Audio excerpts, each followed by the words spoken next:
became very upset and said, "What rascal has done this?" And they immediately called for a cleaner to sweep away all the items and to purify the doorway of Srivas Thakur with water and a slurry of cow dung. So this was a grave offence which Mahaprabhu and, of course, this Gopal Japal, as a result, contracted leprosy and was suffering a great deal. So this is the background to this particular pastime, and of course, one of many warnings to all of us to be very careful and offenceless in our dealings with our fellow devotees and even with people in general. And there are many wonderful pastimes because Srivas Thakur, he is the personality, one of the 5 members of the Panchatattva. And he has been identified as the incarnation of Narada Muni. And some acharyas also give reasoning that he is also Krishna's funny Brahmana friend, Madhu Mangal, within the body of Srivas Thakur. Srivas is pure devotee, Tatastha Shakti or Tatastha Jiva, but pure unalloyed devotee of the Lord, and very, very dear to Mahaprabhu. He was approximately 30 years older than Lord Chaitanya, and he was very good friends with Advaita Acharya and his family. He is one of 4 brothers: Sripati, Srinidhi, and Sri Ram. And Sri Ram, the youngest of the 4 brothers, is Parvata Muni incarnation, who, as we know, very good friends with Narada Muni. They often travel together. So these were the 4 brothers, all very dear to Chaitanya Mahaprabhu. And their family originally was from Sri Hatta in West Bengal, but they moved to Navadvip. And Srivas Thakur's house was only 200 yards from the house of Jagannath Mishra and Sachi Devi, Sachi Mata. And of course, it's famous as being the place where Mahaprabhu performed his nocturnal kirtans for a full year before going public, you could say, and taking the kirtan out of the house into the streets of Navadvip. And that house is also famous as Kol Bangadanga, which means the place where the kol or mridanga drum was broken. Because at one point, due to complaints from some of the neighbours, the Qazi did send some of his soldiers, and one mridanga drum was broken. So, and Srivas Thakur's wife's name is Malini Devi, and she is none other than Ambika, one of Krishna's nurses in Goloka. So, and Malini is considered, along with Sachi Mata and Vishnu Priya, those ladies, and also Advaita Acharya's wife, Sita Thakurani, they were the foremost Vaishnavis of the time of Mahaprabhu. There were many others, of course, as well, but they're amongst the foremost. So many, and it's interesting that after Chaitanya Mahaprabhu took sannyas at just age 24, Srivas Thakur and his brothers could no longer bear separation. Of course, they used to go yearly to Jagannath Puri to see the Lord, but they could no longer stay in, or they chose not to stay any longer in Navadvip. Their hearts were broken because Mahaprabhu had moved away. It didn't have the same feeling as when he was there. So they moved, and they lived in Kumarahatta after Lord Chaitanya's taking of sannyas. So, and of course there are many wonderful pastimes which occurred at Srivas Angam, which is, as many of us who have visited Mayapur? No, just a short walk down the road from Srila Prabhupada's Mayapur Chandrodaya Mandir. Very close.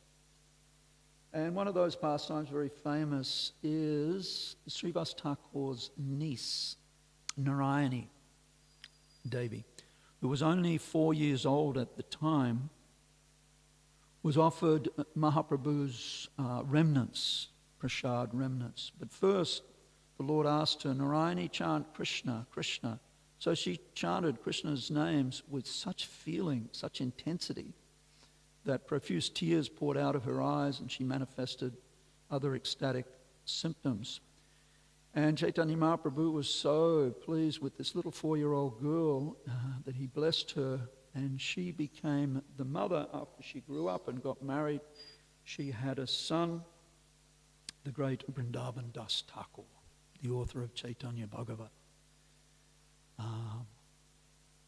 who was the last disciple of Nityananda Prabhu and considered the most dear disciple of Nityananda Prabhu. So that was little Narayani. That also happened as the niece in the household of Srivas Thakur, her uncle. And of course the Mahaprakash Leela, the great revelation, that also happened there. We've spoken about that on different occasions. And when Srivas Thakur, who was very liberal, was out and about on one occasion, he was just walking down the street in Navadvip and he heard verses of the Srimad Bhagavatam being recited. So he was drawn naturally to sit down in the assembly of people and listen to the Bhagavatam. The Bhagavatam reciter was a professional man by the name of Devananda Pandit. So he earned his living from reciting the Bhagavatam, but unfortunately his recitations were tinged with Mayavad philosophy. Nonetheless, Srivas Thakur, when hearing the beautiful verses of the Bhagavatam, became overcome with emotion and started to weep uncontrollably in the assembly. And that was too much for some of the disciples of Devananda Pandit. This person's crying. So they dragged Srivas out of the assembly, back out into the street. This was another great offence. Hati Mata, mad elephant, just as we have gardens here on New Govardhana that are being very nicely managed, but not too many elephants around here. But if there was one and they came into, I think we have the veggie garden, that's east and that's west, right? So we've got the west garden down there, yeah? And and if all of our wonderful volunteers had spent a lot of time preparing the soil and planting seedlings, and all of a sudden a mad elephant comes in and just tears it all to pieces. Or we have our nice banana groves along the road here. So that can utterly destroy one's delicate devotional creeper if a mad elephant comes in. So this was another big offence that Devananda Pandit tolerated. He didn't object when his disciples took Srivas Thakur out of the assembly. He should have said something. He was the Pandit, he was the one delivering but he didn't. So he also had committed a big offence, and it was actually Vrakreshvara Pandit, who's famous for dancing continuously for 72 hours. He showed mercy to Devananda Pandit by explaining to him Srimad Bhagavatam according to Vaishnava principles, and cleared up all of his erroneous Mayavadi misinterpretations. And as Ramai Maharaj was saying in a class just a few weeks ago, Devananda Pandit was actually there in Krishna's pastimes. He is none other than Bhaguri Muni, and he used to recite the Vedas in Nanda Maharaj's house. So then he came back again as Devananda Pandit. So, let's see, and there is... Oh, and this is another famous pastime of Srivas Thakur. On one occasion, Mahaprabhu was visiting Srivas Thakur's house, and he said to him, Srivas, how is it you're maintaining this big household but I never see you working. You never see... And Srivas said, well, I have a formula, my Lord. If one day I don't get any foodstuffs and my family doesn't get to eat... Actually, he said, I clap my hands 3 times. 1, 2, 3. And Lord Caitanya said, well, what does that mean? And he said, well, if one day I don't get foodstuffs and we fast, no problem. If after 2 days we still don't get anything to eat, still no problem. And likewise, a 3rd day. But I vowed if I don't eat after 3 days, then I'll go and drown myself in the Ganges. And Lord Caitanya said, well. And Mahaprabhu said that he more or less inferred that because Srivas Thakur and his family were so much engaged in Nam Sankirtan, it said that not only at night time, but during the day they were also chanting Hare Krishna regularly and for long periods of time. And they were using, Srivas Thakur was using what we call wampas, jajas, large metal kartals that sound like small cymbals played in time, from Bhaktivinoda Thakur's song.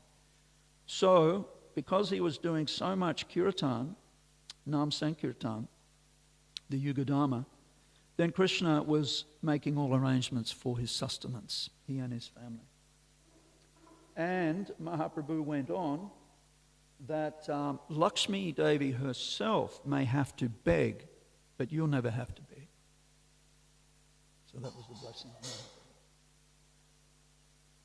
So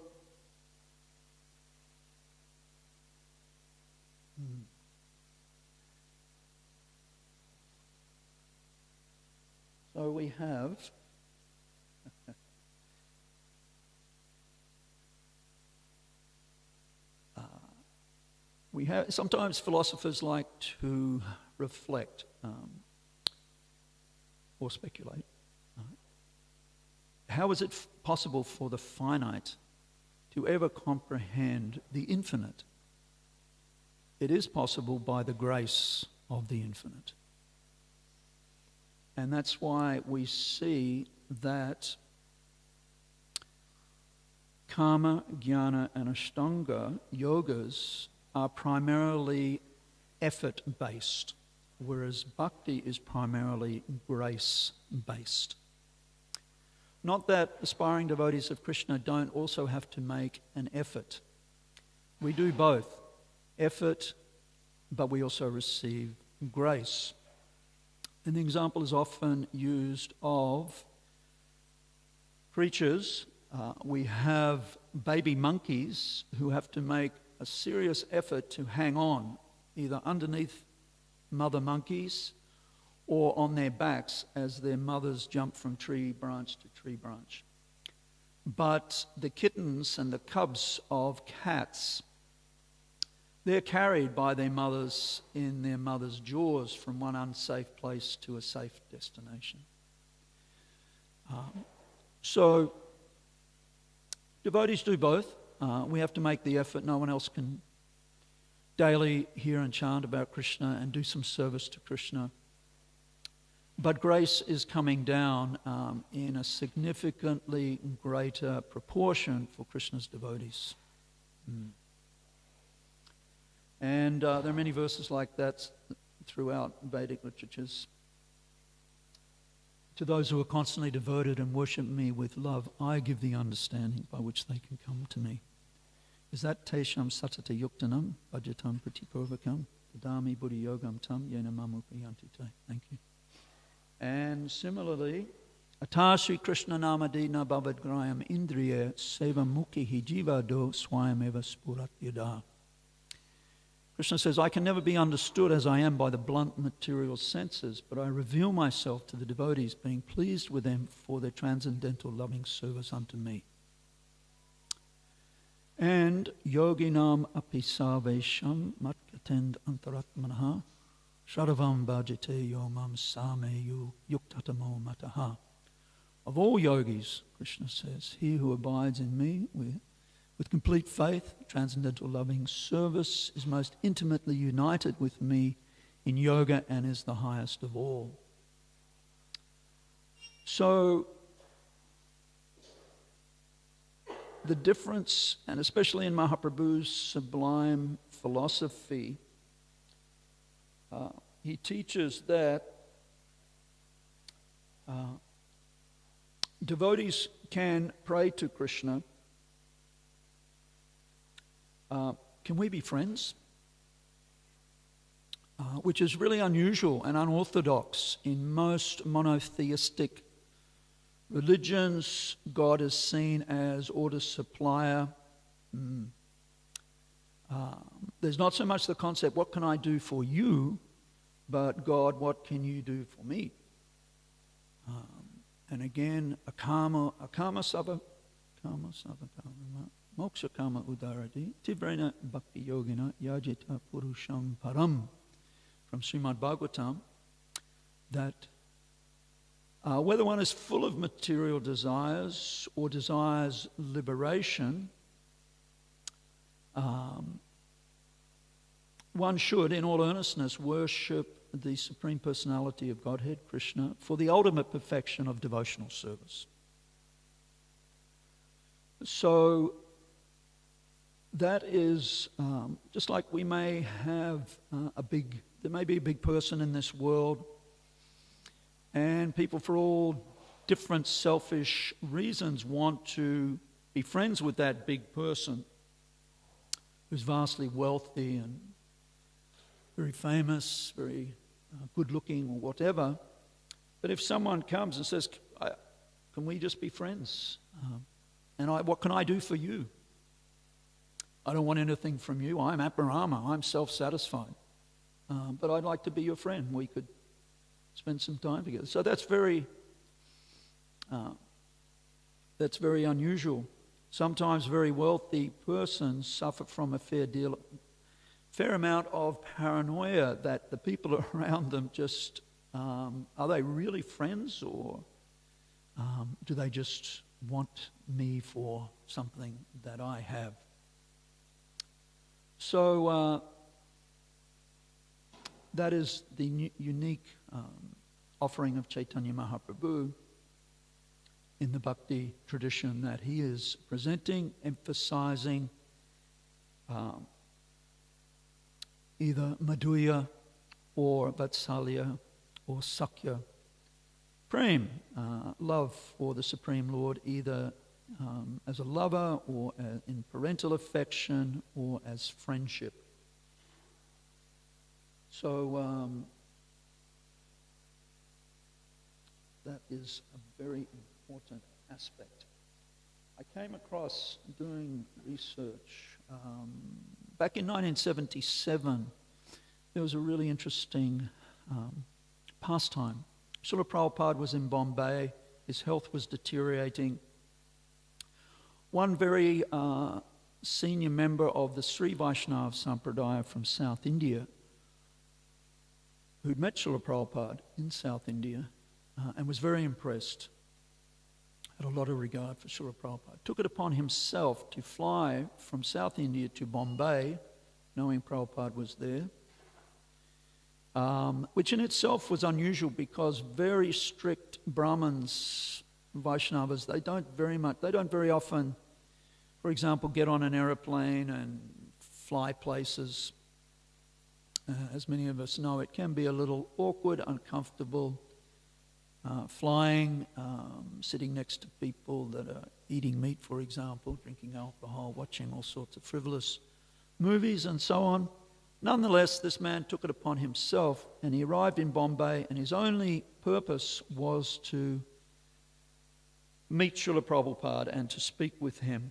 So he came to the temple, and he asked to speak to Prabhupada alone, which was a little unorthodox because Prabhupada's health was not good, and for his own well-being and security. But Prabhupada assented to that, acquiesced to that request. There was no threat from this man. He was a well-wisher of Prabhupada. So, and he told the devotees afterwards regarding this conversation he had, he felt he needed to share something with Srila Prabhupada that perhaps Prabhupada didn't know. And that was that, first of all, he said, it pains me to see your divine grace not enjoying good health. And Prabhupada replied, Dukkhalayama Shashvatam, which means this material world is a place of misery and it's temporary. So the man said, you did something in 1975 at the request of your disciples. You allowed them to install a murti of you on the Lord's altar in your Krishna Balaram Mandir in Vrindavan.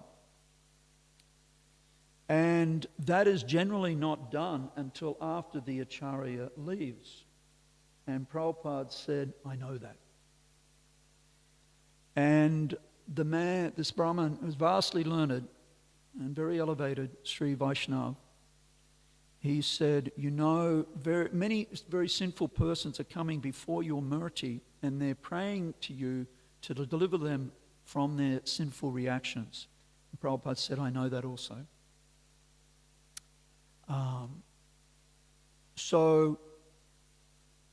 And then Prabhupada completely astonished this man by saying, and after I leave, I will continue to accept their sinful reactions, because that is why I've come.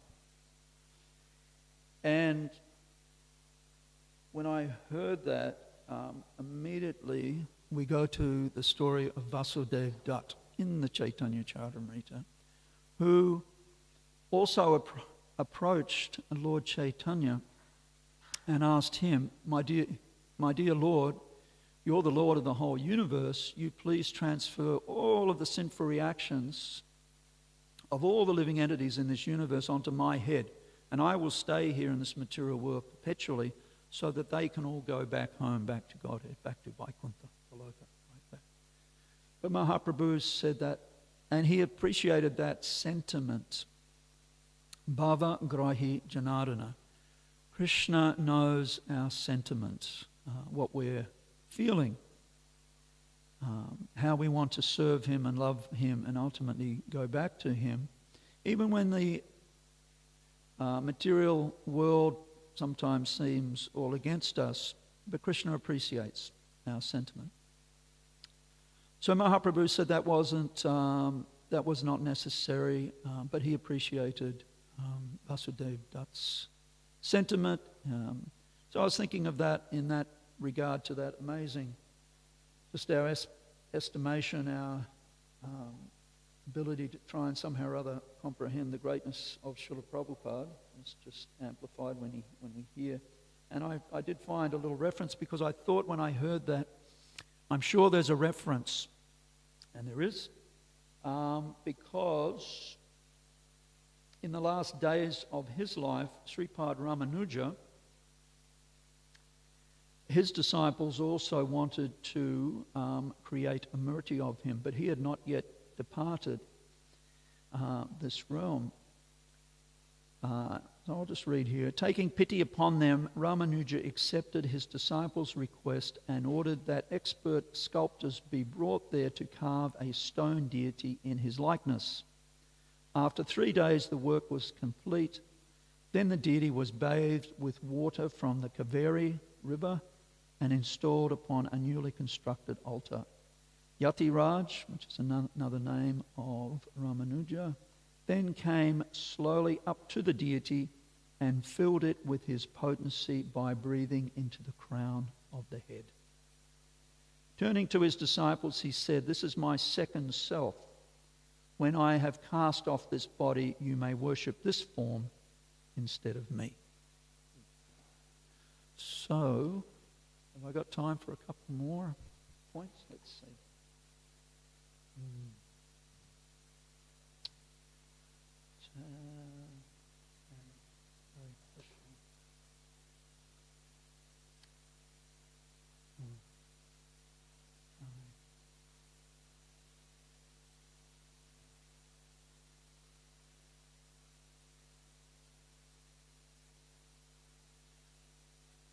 All right.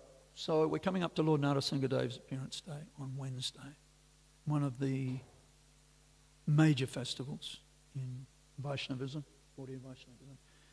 You may be curious to know that it was in 1970 that Srila Prabhupada introduced the chanting of the Nrsimhadev prayers after every arti. He said that should take place. And the reason for that was that in 1970, in two major cities in North America, New York City and Los Angeles, and in Los Angeles it was on Hollywood Boulevard, that the devotees were regularly coming under physical attack by demoniac persons. People were physically attacking the Harinam Sankirtan devotees, because the devotees in those days were out on the street every day for up to 8 hours of Harinam.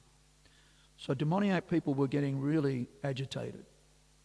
So Prabhupada introduced at that point, for the protection of his movement and his devotees, you should chant these prayers to Lord Narasimhadev.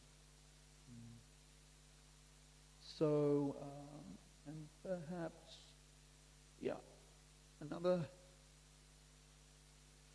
when Prabhupada established his first temple, 26 Second Avenue, in the first 6 months after finally getting his own place, many wonderful achievements. Prabhupada achieved many wonderful things in that first 6 months. He initiated his first 20 disciples, foreign disciples. He started a regular Sunday love feast. He started outreach in the form of doing Harinam in not only Tompkins Square Park, but other parks near the temple. He took some of his early disciples, and Mukunda Maharaj is, of course, present for many of these wonderful early adventures, to the United Nations building, where the devotees sat on the footpath outside or stood and did Harinam, Sankirtan, with instruments. But then the security came and said, you can't sing and play music here. So nonetheless, Prabhupada and his small group of disciples stayed and chanted japa for some time outside the United Nations. Prabhupada performed the first, at least one, Vedic wedding ceremony. He started a free lunch program for the young men who took up residence at 26 Second Avenue. And he also got approval from Macmillan and Co. that they would print his Bhagavad Gita as it is. All in the first 6 months. Right. So I'll leave a little time, everyone. I don't know if Bhakta Mike's here, or we can, I don't know if there is any questions or comments. Try and, otherwise, we can pray for everyone happy. All right. Jai. Thank you. Sri Caitanya Caritamrita ki. Srila Prabhupada ki. Gaur Premanandi Hari.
Krishna, Krishna Krishna, Hare Hare, Hare Rama, Hare Rama, Rama Rama, Hare Hare.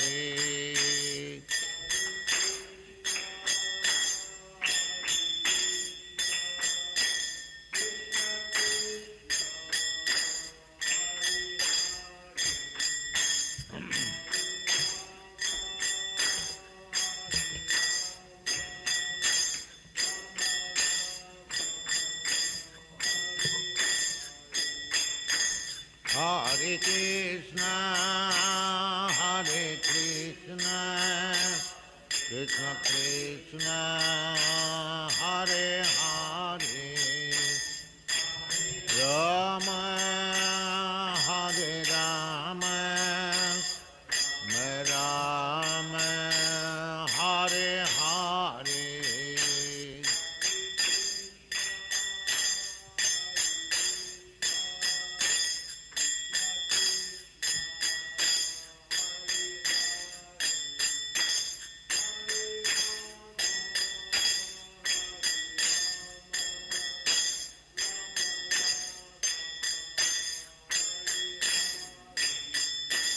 Hare Krishna, Hare Krishna, Krishna Krishna, Hare Hare, Hare Rama,